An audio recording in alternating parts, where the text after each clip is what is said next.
Komfortas. Yra nustatyta, kad 21 amžiaus viena iš priklausomybė yra komfortas.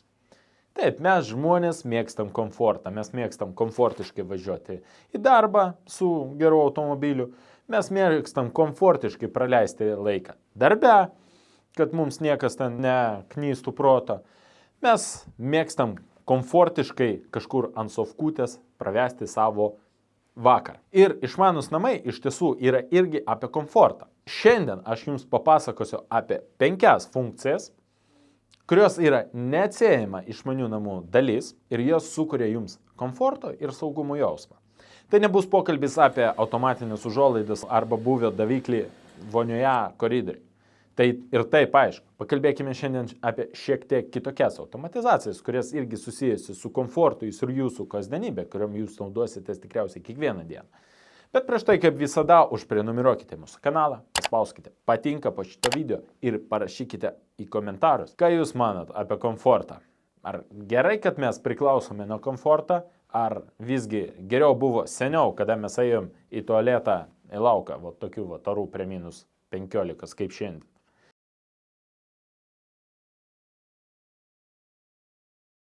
Taigi, automatizacijos išmaniuose namuose. Paimkim paprastą dalyką. Įsivaizduokim, kad mes važiuojam į savo išmanius namus po sunkios darbo savaitės. Kas mus pasitinka? Be abejo, įvažiavimo vartai, jeigu mes gyvename nuosavame name. Ir įvažiavimo vartai jie dažniausiai automatiniai. Bet kuriame name. Jūs turit pultelį ir galit jį atidaryti. Bet kas čia nutinka? Jūs atvažiavot prie namų, nes pultelis traukia keliasdešimt gal metrų. Paspaudėt ir stovėt prie vartų, kol jie atsidarys, kad įvažiuoti. Šitoje vietoje nėra labai patogu, bet išmaniuose namuose mes tus vartus galime valdyti iš savo mobilaus išmanaus telefono, iš bet kurios vietos. Bet tai yra niuansas. Mes kai važiuojam kažkur kelyje, jeigu mes paimsim savo išmanųjį telefoną, bandysime ten atidaryti savo vartus, tai kažkur važiuojant patruliui, jūs būtinai sustabdys ir paskirs nuo 30 eurų baudą. Patikėkit, aš žinau, apie ką kalbu, visą laiką važinėju ant ribos, kad negauti paskutinę baudą. Tai tas variantas nelabai tinkamas, nes paprastas vartų atidarimas gali pasidaryti brangus. Bet čia ateina į pagalbą jau CarPlay'us, Android Auto, iš kurio mes važiuojant tiesiog galim ant savo mašinos valdymo ekrano paspausti mygtuką ir atidaryti tuos vartus.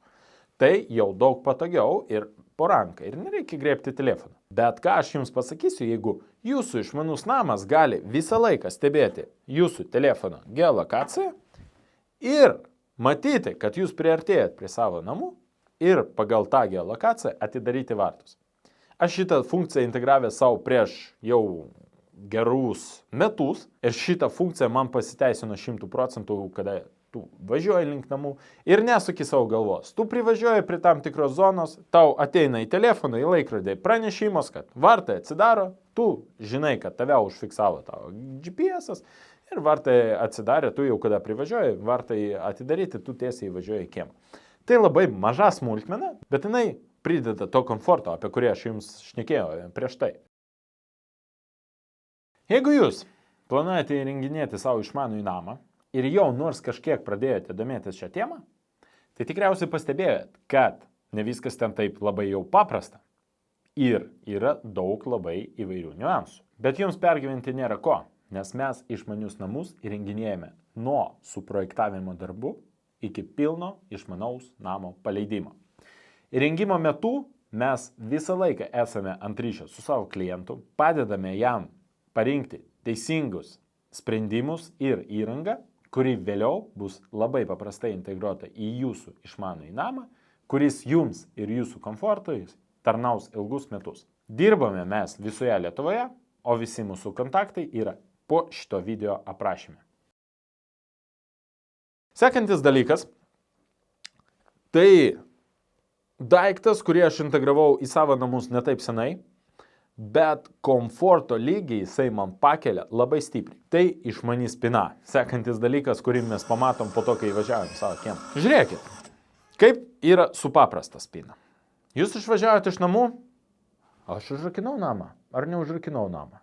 Nežinau, neatsimenu. Ką reikia padaryti? Reikia sugrįžti.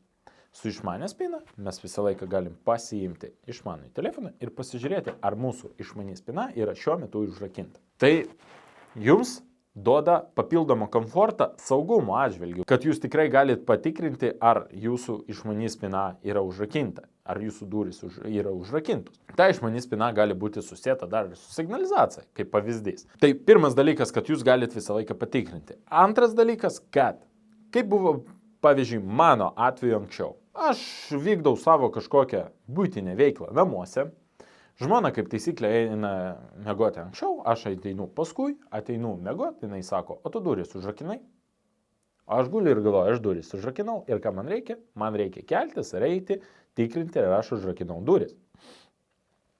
Su išmanė spyna šitą problemą išspręsta dviejais būdais. Pirmas būdas tai, kad kiekvieną dieną 10 valandą vakarą pagal nutylėjimą mano išmanė spyna užsirakina. Antras dalykas, jeigu jinai ar neužsirakino, ar dėl kažkokios priežasties buvo atrakinta, nes 10 valanda čia ne taip dar vėlai, tai gal kažkas kažkur buvo išėjęs, arba tik atvažiavo ir neužrakino.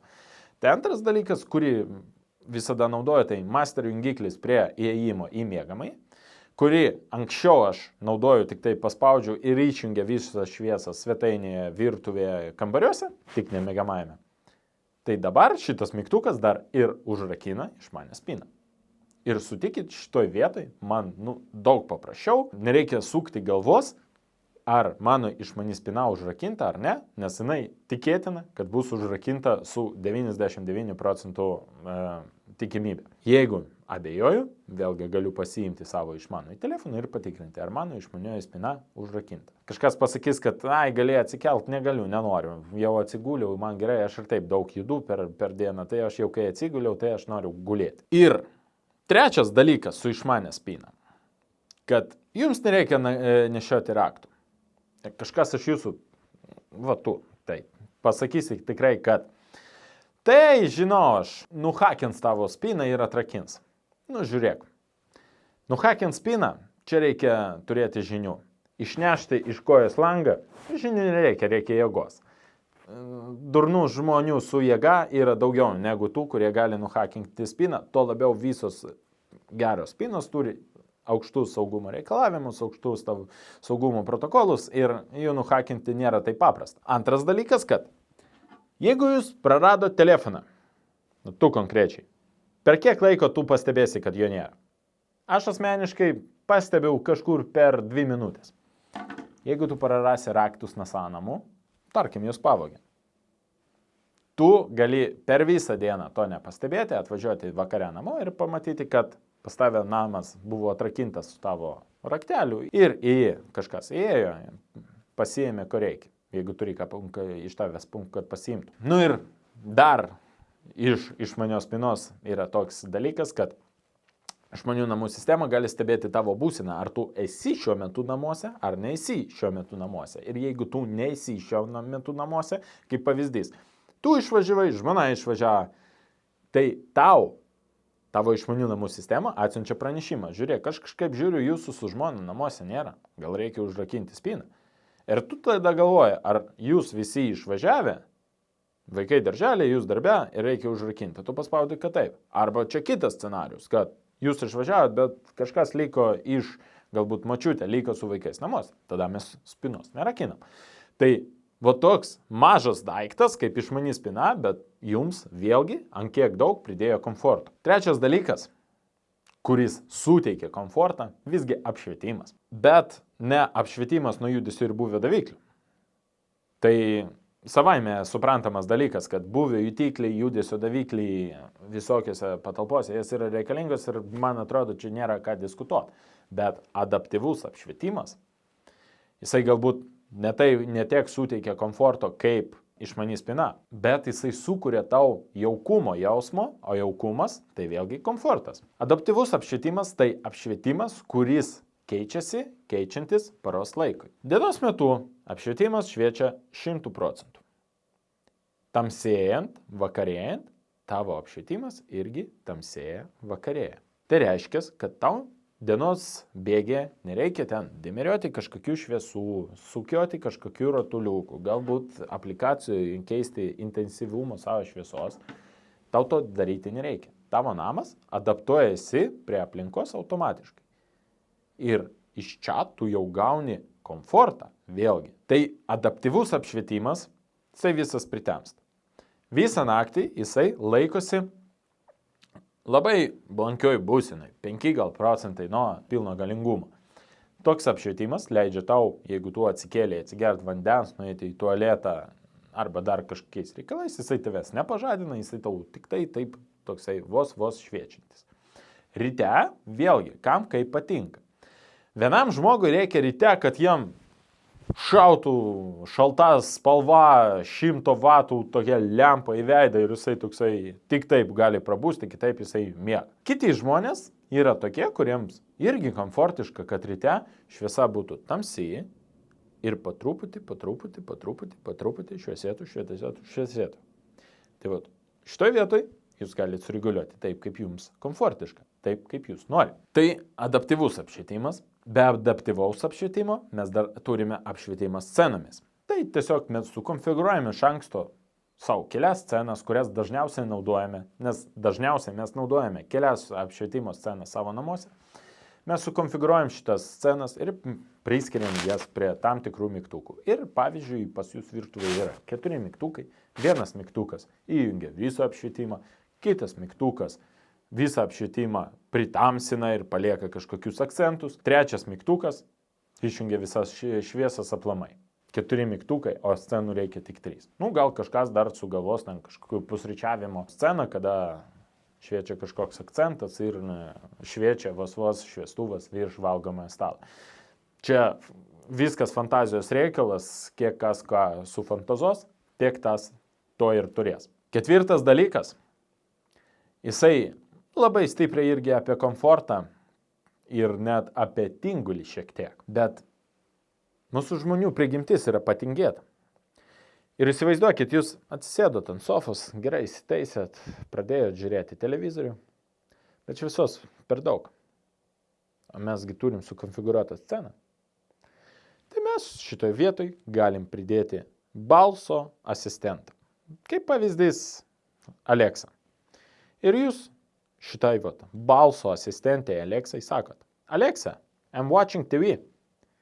Ir prieš tai jau yra sukonfigūruota, suprogramuota, jinai supranta, kad jūs norit, kad jinai įjungtų televizoriaus žiūrėjimo sceną. Ir jinai tą padaro. Kitas mano mėgstamas labai scenarius. Išeinant iš namų, aš sakau: Alexa, goodbye. Ir Alexa supranta, kad aš išeinu, namuose nieko nėra. Reiškia, jai reikia padaryti tam tikrus veiksmus. Ką jinai padaro? Jinai atidaro vartus, kad aš galėčiau išvažiuoti. Jinai išjungia visas šviesas namuose, nes namuose nieko nėra, šviesų nereikia. Jinai pradeda skaičiuoti iki 120, tai yra duoda man 2 minutės, kad aš spėčiau atsisėsti į mašiną, pasižiūrėti, gal kažką aš pamiršau, sugrįžti atgal, pasiimti tą daiktą, kurį aš pamiršau, sėsti vėl į mašiną ir išvažiuoti. Už 2 minučių jinai užrakina iš manęs spyną, priduoda signalizaciją ir perveda namą į taupimo režimą, į scenarijų out of home. Tai reiškia, kada nieko namuose nėra, visi šildymai sumažėjo, vėdinimas sumažėjo, kondicionieriai atsijungia, jeigu šviečia saulė ir nereikia prikaitinti namą, uždarė užuolaidas, jeigu tai žiema ir šviečia saulė, bet reikia prikaitinti namą, jinai atidarė užuolaidas, galbūt tu dar nebuvai atidaręs. Paprasta frazė, kuri suaktyvina daug dalykų, kurias tau reikėtų eiti ir ten spaudeliuoti arba tiesiog rankomis atidarinėti užuolaidas, eiti į savo mobilią programėlę, kurie atsako atskirai už katilą, atskirai už kondicionierių ir tos visas funkcijas įjunginėti, išjunginėti, kada viena frazė gali suaktyvinti tiesiog automatiškai visus šitos režimus. Ir čia jūs išvažiavot iš namų, važiuojat ir abejojat, tai jūsų automatizacijos to suveikia, o namas užsirakino. Signalizacija priduota. Automatiškai iš čia ateina 5 automatizacija, kuri vėlgi priduoda jums komforto ir saugumo jausmą. Tai notificationų siuntimas. Lietuviškai pranešimų siuntimas. Tai vat, su tuo atveju, kada jūs išvažiavot iš namų, pasakė Alexa goodbye, jūs nežinot už 2 minučių, o spina užsirakino, o signalizacija prisidėjo. Tai praėjus 2 minutėm, jūsų išmanaus namo sistema įvykdo šitas užduotis ir viską sutikrina. Sutikrina, ar tikrai yra užrakinta spina, ar tikrai prisidavė signalizacija, ar tikrai įrenginiai perėjo į out of home režimą ir, kas svarbiausia, jinai atsiunčia jums į telefoną pranešimus. Tas gerai, tas gerai, tas gerai, tas blogai, tas blogai. Ir jūs jau tada galite patikrinti, ar ten kažkas blogai, jūs galite kažkaip sutaisyti. Tai kritiška, nekritiška. Tiesiog paprastas elementarus dalykas. Be tokių pranešimų dar yra labai gerai, kad jūsų išmanių namų sistema dažniausiai gali stebėti daugelį įrenginių iš vienos ekosistemos, jinai stebi šitos įrenginius ir vėlgi lygiai taip pat gali pranešti apie kažkokius trikdžius. Kaip pavyzdys, jau yra ir mūsų internetinė parduotuvė, tarkim, lazerinis atstumo matuoklis, kuris integruotas į jūsų druskos talpą. Ir ką jisai daro? Matuoja atstumą. Ir jeigu tas atstumas padidėjo per daug, reiškia jūsų druska filtruose baiginės. Jums ateina pranešimas, kad seni, pakeisk druską, nes to įeisi, valysi savo dušo kabiną ir kranus. Be abejo, kiekvienas rekuperatorius tikriausiai turi programėlę ir atsiųs jums tą pranešimą, kad jūsų filtrai jau apdulkėja ir juos reikia keisti. Bet čia gali būti iš vieno centrinio valdymo, iš vienos vienintelės programėlės. Lygiai taip pat gali stebėti būsenas įvairių boilerių, indaplovių, jeigu jinai išmani, katilų ir taip toliau. Ir apie kiekvieną daiktą, kuris veikia nekorektiškai, jums atsiųsti pranešimą. Tai vat 5 automatizacijas, kurios tikrai praverčia kasdienybę, priduoda mums komfortą. Sekančiame video kažkuriame papasakosiu apie 5 funkcijas, kurios padeda jums taupyti pinigus. Kol kas spauskite mums patinka, prenumeruokite mūsų kanalą ir parašykite į komentarus, kokios automatizacijos iš tų, kurias įvardinau, jums patiko daugiausiai ir galbūt kokios automatizacijas, kurios jums patinka, bet aš apie jas nepaminėjau, irgi parašykite į komentarus. Ačiū už jūsų dėmesį ir iki sekančio video.